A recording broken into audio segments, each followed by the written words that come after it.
I'm going to give him an attaboy. Oh, okay, there, we'll go on over there. Go on over there. So, come on up. Unfortunately, we lost the medals, and all you get is an attaboy. So, come on up.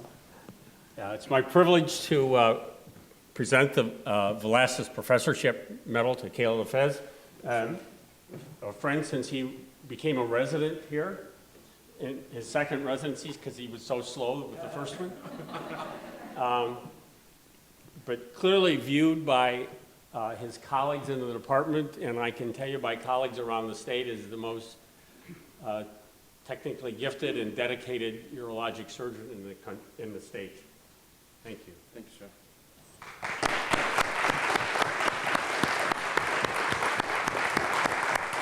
So, yeah. No, go ahead. Thanks, Dr. Monti. Thanks, Dr. Bloom.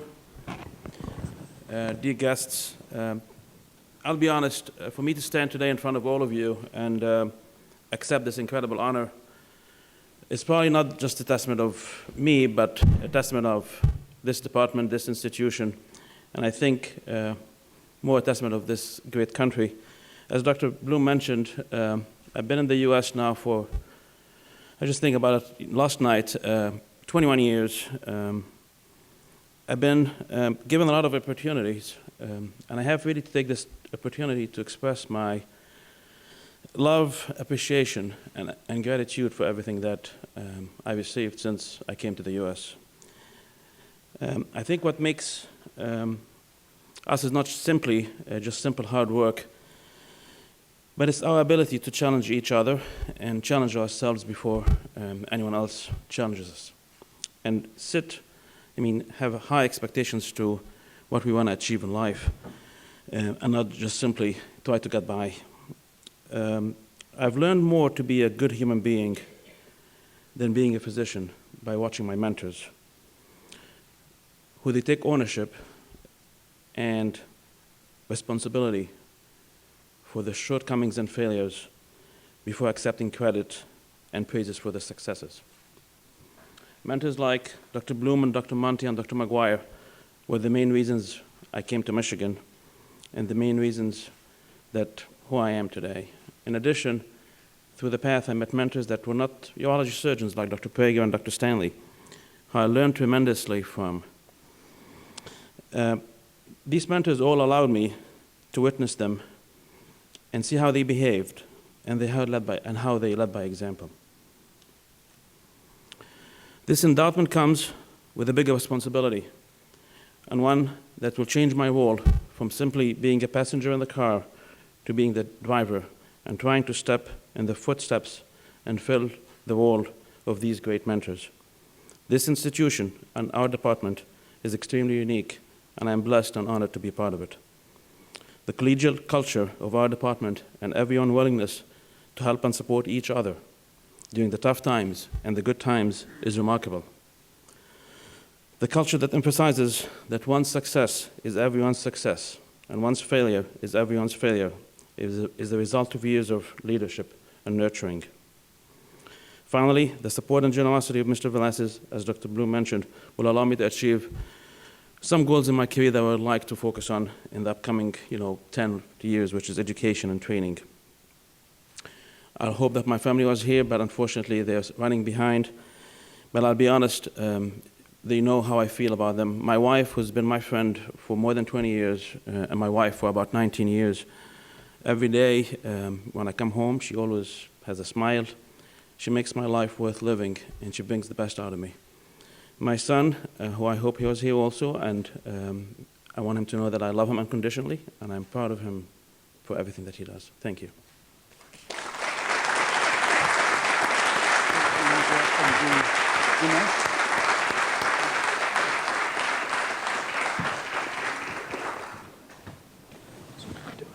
Ash, come on up. It's a privilege to present to you the George and Sandra Velasquez Professorship Medal. Thank you. We were very fortunate to get Ganesh to join the department. He's a true physician scientist who has an active and well-funded lab. He's the co-director of the SPORE in prostate cancer. That's a specialized program of research excellence set up by the National Cancer Institute. There are only about, 6 prostate cancer spores now in the country. And he's doing a great job representing the department in co-leading that. So it's a real privilege to be able to present this to Ganesh, and congratulations. Thank you, Jim. Thank you.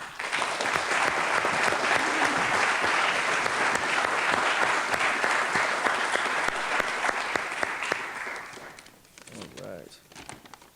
Well, first I'd like to take this opportunity to thank Dr. Bloom and Dr. Monty.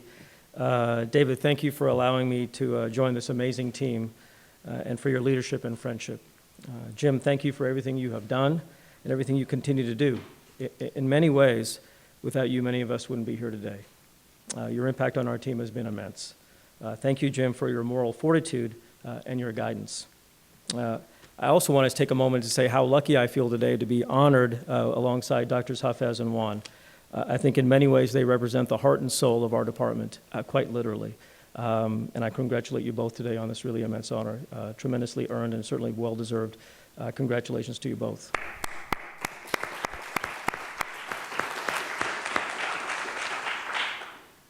I'm going to turn this on, and there we go.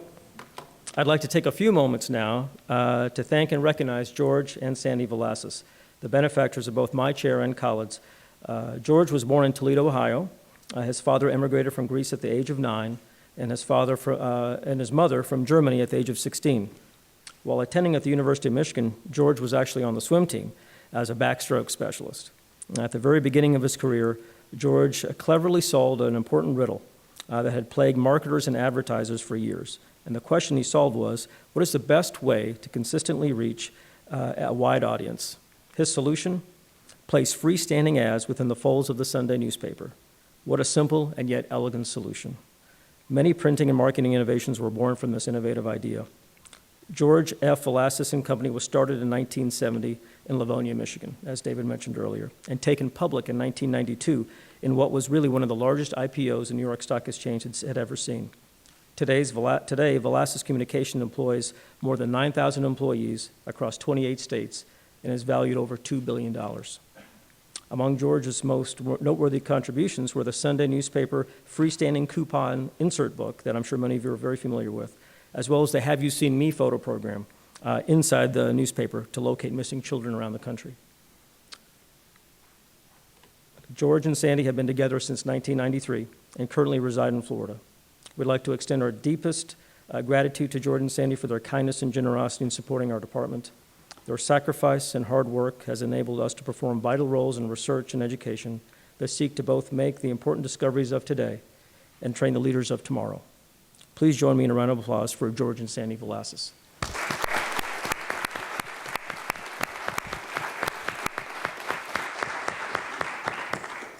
Sacrifice and hard work, 2 cornerstone principles embodied by those who have helped me to get where I am today. Indeed, there are many. First, I think I'd be remiss if I didn't recognize and acknowledge our residents and fellows, past, present, and future, for their dedication and hard work. Thank you, guys. My laboratory here at the University of Michigan, my close collaborators at Baylor College of Medicine in Houston who work tirelessly to end suffering from prostate cancer, thank all of you. Our Division of Urologic Oncology, what an extraordinary team this is. It's really an absolute delight to work with those who put others before themselves, who inspire greatness and kindness in those around them. Our division really is in a golden era, and I believe poised to be recognized as the best in the country in short order. Thank you, team, for your sacrifice and your hard work. Murthy and Sesha Galapudi, my parents-in-law, worked immensely hard to provide for their family and help for the community around them. Murthy, my late father-in-law, was a highly successful MD, PhD endocrinologist who I know would have been particularly tickled to be here today. He was smart, conscientious, and compassionate, and I constantly strive, albeit imperfectly, to model my practice after his. Sesha, my mother-in-law, who is here this evening, is a source of immense strength and wisdom for our family. Thank you for your sacrifice and your hard work. My parents, Subi and Sita Subramaniam, are here today, have made untold and innumerable sacrifices for me to be here today. They've taught me the value of sacrifice and hard work and provided me the opportunity and resources to pursue my ambitions. I am who I am today because of them, and I can only hope to pass along the same life lessons I've learned from them to my own children. Mommy and Papa, I want to say thank you for your sacrifice and your hard work, and thank you for everything. Alina and Kirtan, our children, are the purpose of my life, and surprisingly have stayed awake thus far. They really are the purpose of my life. Alina and Kirtan, thank you for the sacrifices you have made to help me get to where I am today, because I know there have been many. And you guys just thought I goofed around all day, huh? So look at all these people. And last but not least is my wife, Anu. As some of you know, we left many friends and family in warmer climes 3 years ago to come to Ann Arbor. The one person who's held our family together and worked determinedly to create a nurturing and loving home is my wife, Anu. Over the years, she's repeatedly sacrificed her own needs for me and our family. Anu, words can't express how much I love you and how I'm grateful to you. Thank you for your sacrifice and hard work. Anu, because of you, I'm here today. Thank you.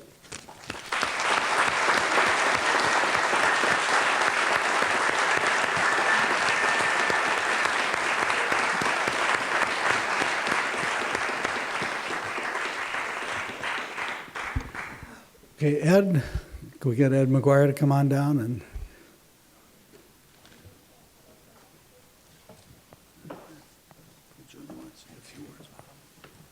So I've known Julian since he was a boy. Not out of college and an MD, BS. And he's always been a close colleague, a good friend, and he'll remain a good friend forever. Congratulations, Julian. Thank you very much.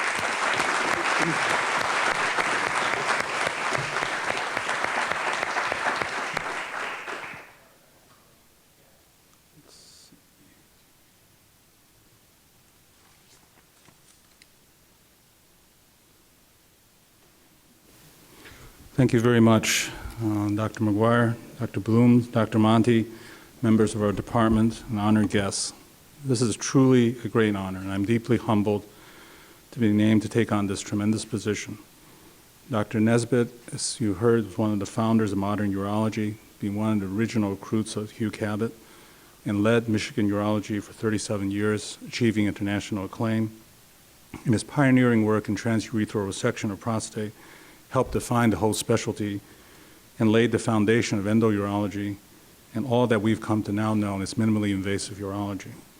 He established Michigan urology as a home of excellence, inspired generations of urologists, both academician and private practice, and his impact was so great that his graduates later came together and helped fund this immense professorship. And we're lucky to have some of his original trainees, like such as Dr.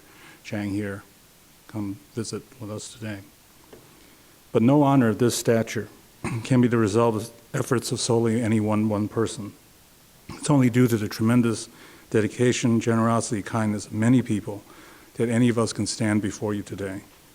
I would like to start by thanking all of us who allow us to do our daily work, the administrators and office assistants who keep us on schedule, the general clinic and surgery nurses who taught a very green medical student intern how to function on the floor and in the clinic, and the many superb OR nurses, techs, and CRNAs who keep our patients on schedule and our patients safe, and most of all, our specialty nurses in the clinic and the OR who are on the front lines of dealing with our parents, patients, family, phone requests, troubleshooting problems, and doing what's euphemistically now called care coordination. And when you look at it, it's really being empathetic and willing to help. In plain speech, being a caring and decent person. So to Joanna Maynard, Joe Nectel Samverdanker, Carla Garwood, Sue Haddon, Marcy McCabe, Sandy Ratliff, Ann Panzel, Markovich, and Nancy Street, I know that I wouldn't be here without all of your help over the years, and we couldn't run an effective clinical practice without you. For Margie Perrette, Pat Jackson, Ken Henry, Melissa Little, Chris Turek, Tom Voitel, and Lisa Jaber, without your help in the OR, long and frustrating days would be all too common. Being fortunate to have trained here, there's a strong sense of camaraderie among the residents and fellows. We're all in this together, trying to advance knowledge, help our patients, and help each other become better physicians. These are pictures of 1989, when Mike Kosminski still had hair and it was black.